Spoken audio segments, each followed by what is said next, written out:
আসসালামু আলাইকুম প্রিয় দর্শক সবাইকে স্বাগত জানাচ্ছি তুরস্ক থেকে আমি জাহিদুল ইসলাম।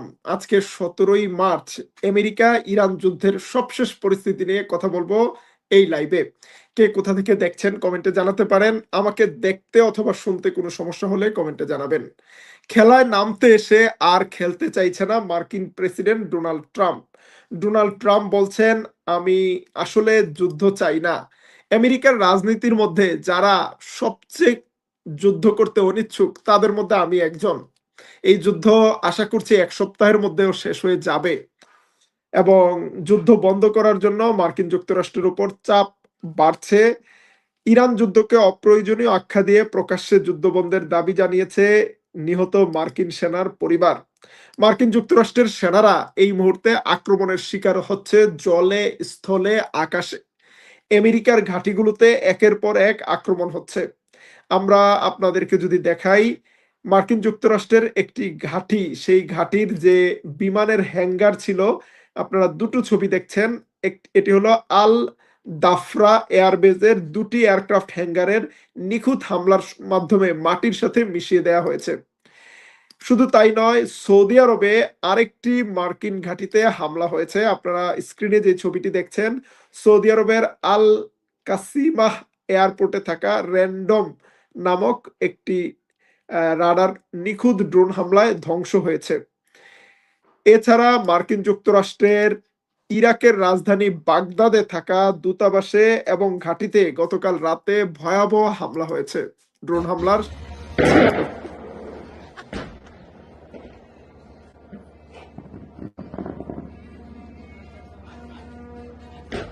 عبرت بابا طقت طقت طقت طقت.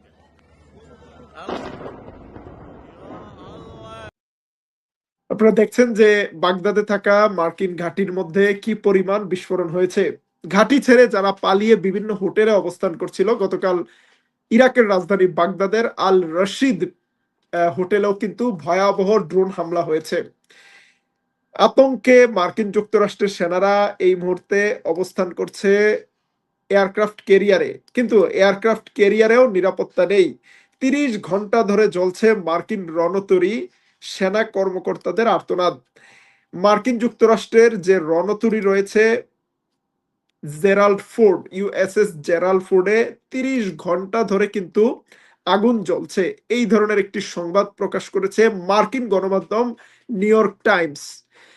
ডোনাল্ড ট্রাম্পের ইজ্জত যেন পাংচার করে দিল। নিউ ইয়র্ক টাইমসের রিপোর্টে জানা যাচ্ছে মার্কিন যুক্তরাষ্ট্রের বিমানবাহী রণতরী জেরাল্ড ফোর্ডে লন্ড্রি রুম থেকে, অর্থাৎ কাপড় আয়রন করার যে রুম আছে সেই রুম থেকে একটা আগুনের সূত্রপাত হয়। ৩০ ঘন্টাতেও সেই আগুন নেভানো যায়নি। আগুনের ধোঁয়ায় সৈন্যরা তাদের রুমগুলোতে থাকতে পারেনি। শেষে জাহাজের ভেতরে মাদুর পেতে তারা ফ্লোরিং করে ঘুমিয়েছে। এর আগে এই জাহাজে আহ, টয়লেট অকেজো হয়ে টয়লেটের বজ্র পদার্থ প্রচন্ড রকম দুর্গন্ধ তৈরি করেছিল, সেই সংবাদ এসেছিল গণমাধ্যমে। একের পর এক বিপদ যেন পিছু ছাড়ছে না মার্কিন যুক্তরাষ্ট্রের। ১,০০,০০০ টন ওজনের এই এয়ারক্রাফট ক্যারিয়ারটি সাগরে থাকতে পারে মাত্র ৬ মাস, কিন্তু তাদেরকে নির্দেশ দেওয়া হয়েছে আগামী মে মাস পর্যন্ত তাদেরকে সাগরে থাকতে হবে। ১ বছরের মতো সাগরে থাকতে হবে। সৈন্যরা দিনের পর দিন সাগরের মধ্যে ভাসতে ভাসতে প্রচন্ড রকম ক্লান্ত অবস্থায় রয়েছে। এই অবস্থায় মার্কিন যুক্তরাষ্ট্রের প্রেসিডেন্ট ট্রাম্পের পাশে দেখা যাচ্ছে না নেতানিয়াহুকে। বিশ্লেষকরা বলছে যে এই যুদ্ধটি আসলে ইসরায়েলের যুদ্ধ ছিল। ইসরায়েলের পরিকল্পনায় এই যুদ্ধে নামানো হয়েছে নেতানিয়াহুকে। নেতানিয়াহুকে ভুলভাল তথ্য দিয়ে কনভিন্স করা হয়েছিল যে ইরানে প্রথম হামলা করলে, ইরানের সর্বোচ্চ ধর্মীয় নেতাকে হত্যা করলে, ইরানের মিলিটারি লিডারশিপকে হত্যা করলেই হয়তো ইরান নতজানু হবে, ইরান আলোচনার টেবিলে ফিরে আসবে, ইরান আমেরিকার দাবি মেনে নিবে, ইরানের সরকার পতন হবে। কিন্তু তার কোনোটি সফল হয়নি। আমেরিকার প্রেসিডেন্ট দাবি করছে আমেরিকার আক্রমণে ইরানের ৯০% মিসাইল হামলা কমে গিয়েছে। ইরানের মিসাইল হামলার সংখ্যা কমে গিয়েছে এটা যেমন সত্য, কিন্তু ইরানের মিসাইল হামলার কারণে ক্ষয়ক্ষতির পরিমাণ বেড়ে গিয়েছে। ইরান এখন মিসাইল ছুটছে কম, কিন্তু ইফেক্ট হচ্ছে বেশি। তার কারণ হলো ইরানের মিসাইলগুলোকে আর আগের মতো বাধা দিতে পারছে না আমেরিকার থার্ড কিংবা অ্যারো 3 কিংবা পেট্রিয়ট এবং ইসরায়েলের এয়ার ডিফেন্স আয়রন ডোম। এর অনেকগুলোকেই ইতিমধ্যে ধ্বংস করা হয়েছে, বিকল করে দেওয়া হয়েছে এবং প্রতিনিয়ত হিজবুল্লাহ একের পর এক রকেট ছুটছে এইসব স্ট্র্যাটেজিক অ্যাসেটকে টার্গেট করে। যে কারণে মার্কিন যুক্তরাষ্ট্রের মিত্ররা এই মুহূর্তে ভালো রকম মার খাচ্ছে ইরানের হাতে। আমেরিকার প্রেসিডেন্ট বিষয়টিকে স্বীকার করে নিয়েছেন। তিনি বলেছেন, আমরা যেমনটা ভেবেছিলাম আসলে ইরান অনেক শক্তিধর একটি রাষ্ট্র। ইরানের পশ্চিমাঞ্চলের বিভিন্ন শহরে আসলে আমেরিকার বিমান হামলাগুলো হয়েছে, কিন্তু ইরানের পূর্বাঞ্চলীয় শহরগুলো এখন পর্যন্ত নিরাপদ আছে। বিশেষ করে আফগানিস্তান, পাকিস্তান, তুর্কমেনিস্তান এই এলাকা থেকে আমেরিকা কোনো ধরনের সাপোর্ট পায়নি তুরস্ক থেকে, আজারবাইজান থেকে। এই দেশগুলোকে যুদ্ধে টেনে আনার জন্য আমেরিকা অনেকবারই চেষ্টা করেছে, কিন্তু সেই চেষ্টা ব্যর্থ হয়েছে। এরা কেউ ইরানের বিরুদ্ধে যুদ্ধে আগ্রহী নয়, যে কারণে তুরস্ক, আজারবাইজান, পাকিস্তান কিংবা আফগানিস্তানের বাগরাম বেজ ব্যবহার না করতে পারার কারণে মার্কিন ফাইটার জেটগুলোর পক্ষে ইরানের পূর্বাঞ্চলীয় প্রদেশগুলোতে আক্রমণ করা সম্ভব হয়নি এবং সেখান থেকেই এই মিসাইল হামলার বড় একটি আক্রমণ চলতে পারে বলে মনে করা হচ্ছে। প্রিয় দর্শক, ইরানের এই আক্রমণ যত তীব্র হচ্ছে, সেই সাথে আমেরিকার প্রেসিডেন্টকে ব্যঙ্গ করে আজকে ইরানের খাতামুল আম্বিয়া কমান্ড সেন্টার থেকে একটি নতুন ভিডিও প্রচার করা হয়েছে ইংরেজিতে। সেখানে বলা হয়েছে, আমেরিকান প্রেসিডেন্ট ময়দানে এসে দেখুন ময়দান কাদের দখলে। শুধু টুইটারে টুইট মেরে যুদ্ধে জয়লাভ করা যায় না। আপনারা অপারেশন ফিউরির নাম অপারেশন ফিয়ার রাখতে পারেন। আপনাদের এখন আতঙ্ক ঘিরে ধরেছে সব জায়গায়। চলুন দেখে আসি ইরানের এই নেতা কি বলছে। The President of the United States. The outcome of war cannot be determined by tweets. The result of a war is determined in the field, the very place where you and your forces do not dare to approach, and you can only talk about it in your tweets. It's better to name this war as epic fear instead of epic fury. প্রিয় দর্শক, যেটা বলছিলাম যে American সেনাদেরকে এখন আতঙ্ক ঘিরে ধরেছে। এর মধ্যে আমেরিকা আরো 2500 সেনা মধ্যপ্রাচ্যে পাঠাচ্ছে। সেই সেনারা এই মুহূর্তে সিঙ্গাপুর পর্যন্ত এসে পৌঁছেছে। এখন 50,000 সৈন্যের সাথে 2500 সেনা যোগ দিলে কি হবে? তাদেরকে কিছু এয়ার সাপোর্ট দেয়া যাবে, তাদেরকে হয়তো কোনো স্পেশাল অপারেশনে পাঠানো যেতে পারে, যে অপারেশন হতে পারে হরমুজ প্রণালী খুলে দেওয়ার জন্য কোনো ঝটিকা অভিযান। কিন্তু সেটা কতটুকু কার্যকর হবে সেটা নিয়ে অনেকেরই প্রশ্ন রয়েছে, কারণ এখন পর্যন্ত পৃথিবীর কোনো দেশ মার্কিন যুক্তরাষ্ট্রকে সঙ্গ দিতে রাজি হয়নি।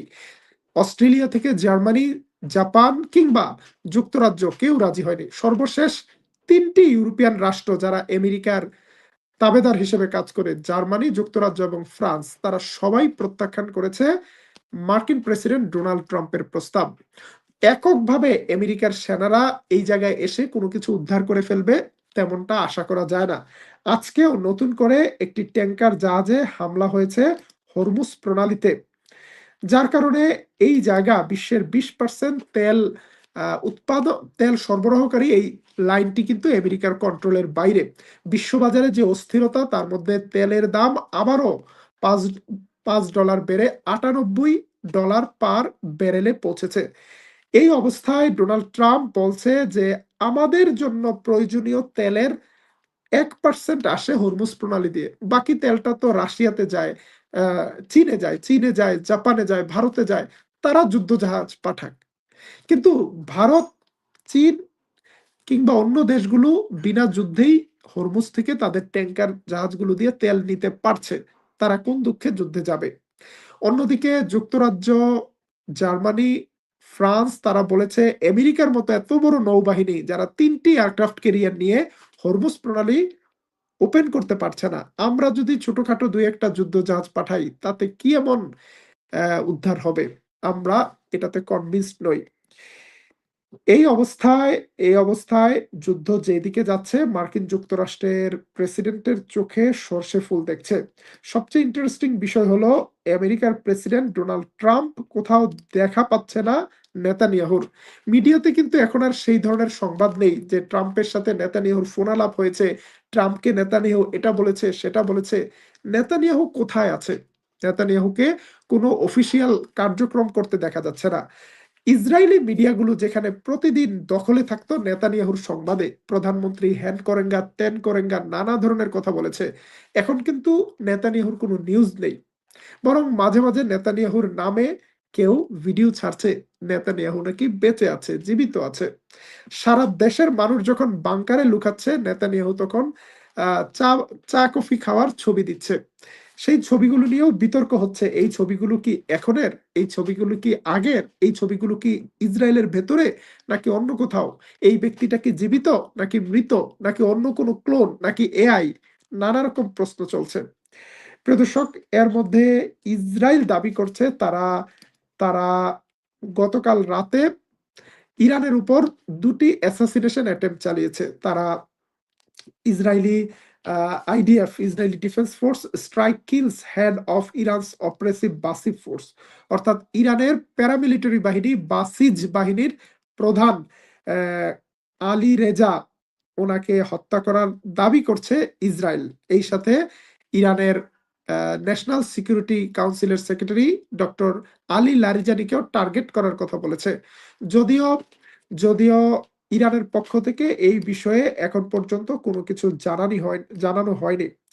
ডক্টর আলী লারিজানি, যিনি একদিন আগে বলেছেন এই জুলুমের পৃথিবী থেকে বেঁচে থাকার চেয়ে আমার কাছে শাহাদাত অনেক বেশি আনন্দের। ডান পাশের ছবিটি ডক্টর আলী লারিজানির।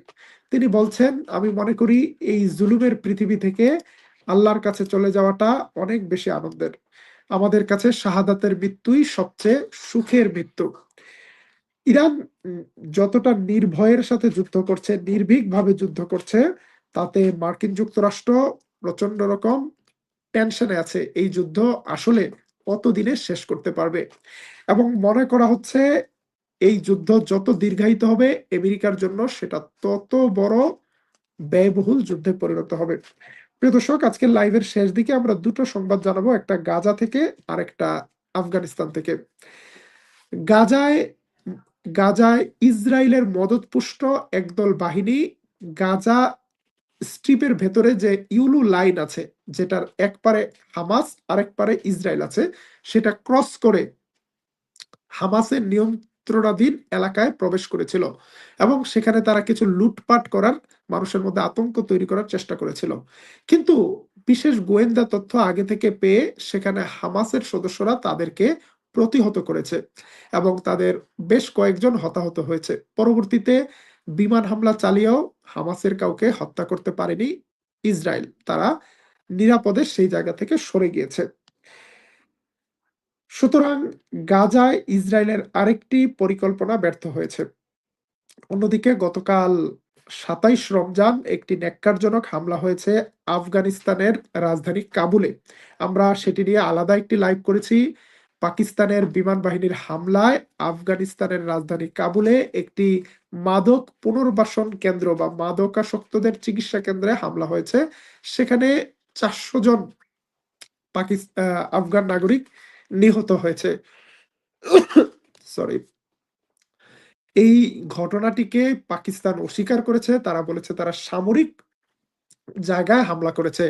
কিন্তু সারা বিশ্বের চোখের সামনে সেখানে দেখা গিয়েছে একটি চিকিৎসা কেন্দ্রে হামলা হয়েছে এবং সেখানের দৃশ্যটা অনেকটা গাজার মতো, মানুষের পুড়ে যাওয়া শরীরের হাত পা লাশ, বীভৎস একটি অবস্থা।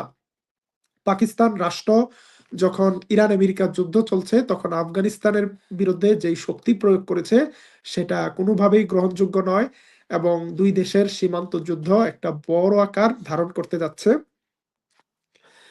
আফগানিস্তানের পক্ষ থেকে এই ঘটনাকে মানবতা বিরোধী অপরাধ হিসেবে বলা হয়েছে এবং গতকালের এই এই আক্রমণটি পাকিস্তানের সেনা শাসকদেরকে আবারও বিচারের কাঠগড়ায়, প্রশ্নের কাঠগড়ায় দাঁড় করাচ্ছে। তারা আসলে কার স্বার্থে হামলা করছে, তারা কাকে খুশি করাতে হামলা করছে। আসিফ মনিরের মতো ব্যক্তি যিনি নির্বাচিত প্রেসিডেন্টকে কারাগারে পাঠিয়ে সকল ক্ষমতা নিজের হাতে নিয়েছেন এবং নিজেকে ইন্ডিমিনিটি দিয়েছেন যে তার কোনো বিচার করা যাবে না, এবং সেই ইন্ডিমিনিটি দিয়ে আসিফ মনির যা করছে সেটা এই অঞ্চলে আরেকটি বড় ধরনের সংঘাত উস্কে দিতে পারে। প্রিয় দর্শক, আমরা মনে করব এই রমজান মাসের দিকে তাকিয়ে আফগানিস্তান পাকিস্তান আলোচনার মাধ্যমে দ্রুত এই সমস্যার সমাধান করবে, এবং যে 400 মানুষকে হত্যা করা হয়েছে, নিরীহ নিরপরাধ, তাদের অবশ্যই রক্তের ক্ষতিপূরণ দেওয়া উচিত পাকিস্তানের। একজন নিরীহ মানুষকেও হিট করা উচিত নয়। প্রিয় দর্শক, আজকের মতো শেষ করছি আমাদের লাইভ। আবার দেখা হবে তুর্কিপিডিয়া নিউজে। আল্লাহ হাফেজ।